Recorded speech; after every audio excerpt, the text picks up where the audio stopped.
afternoon. My name is Michelle Wynn, and today we'll be talking about the different uses of sensors and whether or not they're beneficial or detrimental to today's society. So to begin, I began by posing the question, is the use of sensors beneficial or detrimental? And this makes sense. In order to understand this, you have to understand why sensors are important in today's society. So sensors are slowly becoming more and more incorporated in everything that we use. They're in our phones, in our cameras, they're in our cars, they're in security cameras. And so it's very important to understand whether or not this is going to help us or harm us. So to put sensors into perspective, 90 to 40 billion sensors are expected to be in use by 2019. And so with this large increase in the use of sensors, it's important to understand whether or not sensors are going to help us or harm us. So to understand how this connects back to stimulus material, our body has natural biological sensors, as outlined in the olfactory article by Richard Axel. And so what sensors are able to do is they're able to tap into our natural biological sensors, as explained by the extrasensory perception article by professor at MIT and a student at MIT. And so one of the things that stands out about the olfactory article is this idea that researchers have been experimenting with wearable sensors. So these sensors are able to tap into our natural biological sensors and are able to enhance it so that we can understand what's going on around us. For example, to go along with the olfactory article example, sensors are able to tap into our natural sensors and enhance our perception of a smell. So we could smell a scent more stronger, or we could determine when a scent is a lot faster. So the overall conclusion I have reached is that sensors are very beneficial because of their many applications and because of their economic benefits. I would like to begin by outlining the medical applications and the environmental applications and the economic benefits that sensors reap. So to begin with medical applications, we see that in the healthcare field, people want real-time, reliable, and accurate data, which makes sense because patients are constantly changing. Even though we're in homeostasis, if something were to happen, doctors and medical professionals need to be able to respond accordingly, whether they are at home or in the hospital. And so it's very important to constantly be monitoring patients and make sure that they're okay. As a result, we see an increase in the use of medical sensors. So we see sensors that track our blood pressure, our body temperature, that check our blood glucose levels for people who are diabetic. And so these sensors are very, very helpful to medical professionals because if a patient is not in a hospital and they're at home, and something were to happen, doctors are able to notice that and they can respond and send help immediately. This also makes sense with an example with an Apple Watch. So there was a man who had an Apple Watch and his pulse was irregular, but he didn't notice it. But the Apple Watch was able to detect it, and the doctors were able to determine that he was about to have a heart attack. And so effectively, his life was saved with the use of an Apple Watch. So medical sensors are really important to helping people live better lives and helping people actually live. I'd like to continue with environmental applications. So we use sensors to track things in the soil, in the air, and in the water. We have temperature, humidity, and moisture, so we can track things that are underground. And then we can also track the flow of organisms, or track the flow of air, or track how much fertilizer is being put into the soil.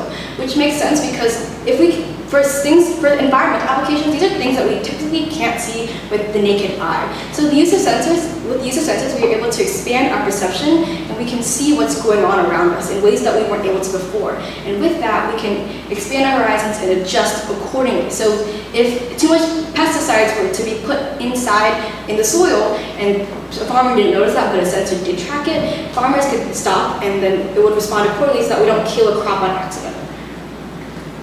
So in this photo, you see that there are many different uses of sensors. There are some underground, in the water, and the soil. And like I said before, it's very difficult to track things that are underground or in the air, but with the use of sensors, that's possible. And so we're able to see more than what we originally thought. So some economic benefits to break this down. So in this graph, you can see that there is a growth in the amount of revenue over time, so up until 2017. Which makes sense because, like I said before, doctors are beginning to use sensors more because it's able to track data that they weren't able to, in ways they weren't able to track before. And so as a result, you see more people using sensors and more economic benefits that come with them. So to put this into perspective, we have $1.1 to $2.5 trillion that are expected to be generated in revenue for the healthcare sector, $2.3 to $11.6 trillion for the global manufacturing economy, and $2.7 to $14.4 trillion that are expected to be the global impact by the year 2025, which is an incredibly large number. And as a result of this, we see that there is an increase in the number of jobs. There need to be people who program these sensors, there need to be people who analyze these sensors and track what's going on, there need to be people who design these sensors so that sensors are able to be implemented. And so we see an increase of jobs instead of a decrease, as people thought automation was going to replace humans. So more jobs created is better for the economy overall. So every argument does have its limitations and its implications. So I'm going to discuss ethics and security. Okay, so there are three main questions that arise with the use of sensors. So we begin with who owns the data that the sensors are tracking? Is the data accurate and reliable? And also, is this data encrypted? Is this data going to be protected from other people? Can other people steal this data and use it? And these questions have been popping up recently with Facebook and Cambridge Analytica scandal, the data that Facebook collected was given to other people. And so as a result, it's very important to understand that sensors are helpful, but that they do have their limitations. But however, overall, I have reached the conclusion that although there are these ethical questions and these security questions, sensors are overall very beneficial. They create more jobs, they save lives, and they also are able to help us understand our perception of the world in a way we weren't able to before. And like I said before, these ethical and security questions, as they arise, people are constantly fixing them. So if there was to be a data inaccuracy, people can adjust the sensors so that they become more accurate, and so that the data we record is the way it should be. And if there is a security breach, people begin encrypting their data so that this doesn't happen again. So with every single question that arises, you're able to see that these questions are addressed. And so as a result, you see that there are many benefits to these sensors, and overall they are very beneficial. And here are my examples. Okay. So, question. How did you handle the differing perspectives in order to reach your conclusion?